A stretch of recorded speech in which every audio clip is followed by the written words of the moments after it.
Hello everybody, I'm Dr. Kevin Jarina, and today you see the title Neurontin and Lyrica, a death sentence for new brain synapses. So what does this mean? What does this mean?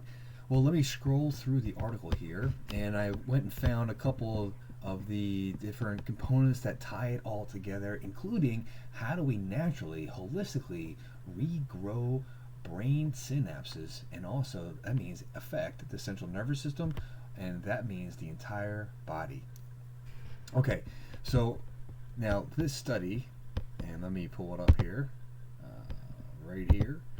Nope, this is, we're going to get to it right there. There it is. Now, when did it come out? However, that information is not readily available right there, but it must be a recent article. Synapses are, this is a complicated paragraph right here. In short, what it says here is the findings identify this receptor titled right there A2 that symbol -1 as a receptor involved in the excitatory synapse formation and suggest that gabapentin may functionally therapeutically by blocking new synapse formation. Now, gabapentin, what is this used for? Gabapentin, it is used for, and I highlighted it here for you, is used to treat nerve pain caused by this herpes virus, shingles. It's also used to treat restless leg syndrome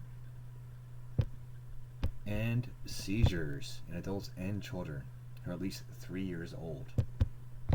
Now that becomes important because what it's doing here is blocking formation of new nerve growth. And this is why children under 3 can't have it, because this is the most critical point of nerve formation for the brain and the body. However, we go back into the article here. Neurontin and Lyrica are death sentence for new brain synapses. So, yes, it sounds like a good idea that we are helping people that have pain, that have seizures, that have fibromyalgia. That's one of the other uses that it's recommended for, prescribed for. And let me flip over to the article. So the first article I found on scrolling on Facebook, it referred to this article, something by the Wellness Resource, and it goes a little more in depth to the study review.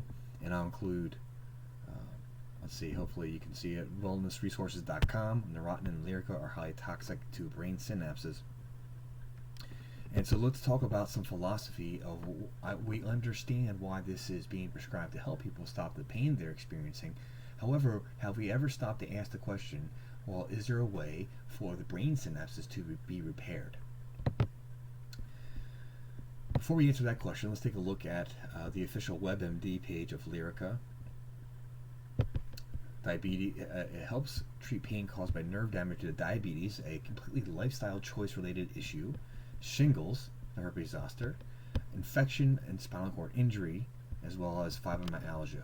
Okay, that's the paragraph right there.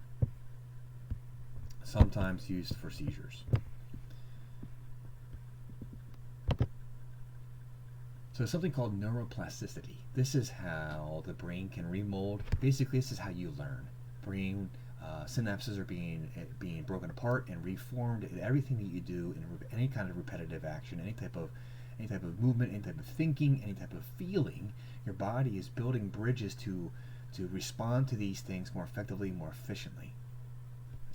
Now, people that have pain, symptoms, illnesses, and diseases, there's really only 2 causes for why these things are present in life. Whether it's the physical component of life, whether it's nutritional or toxicity component of life, or whether it's the mental, emotional behaviors, beliefs, patterns of life. All these areas only can go wrong for one of 2 things. One, it's not getting the nutrients that it requires. Number 2, it's being polluted with toxins that it doesn't require. And so let's talk about movement. What is proper motion? Each joint has a range of motion. If that joint cannot go through that full range of motion, that joint is deficient in a required ingredient. If that joint is immobilized, say a brace, or something that's been tied on too long, or even a tight sock or a tight shoe, that can decrease normal joint motion. Therefore, it's a toxin to that joint. We all understand the food conversation. We all understand that there's toxins and pollutants. In fact, there's so many chemicals, so many synthetics, so many pollutants out there that we are being inundated constantly, and our body's wiring towards that. So purification, detoxification, cleansing, these are all things that are recommended. However, let's talk about things that you can do in your everyday life. So number one here, this article talks about chiropractic. Chiropractic, yes, helps people with back pain, neck pain, headaches. However, what chiropractic is really affecting is the brain, the nervous system, and the connections affecting all the organs and all the muscles back and forth between the brain and the body parts. To complement that, we are in need of certain nutrition.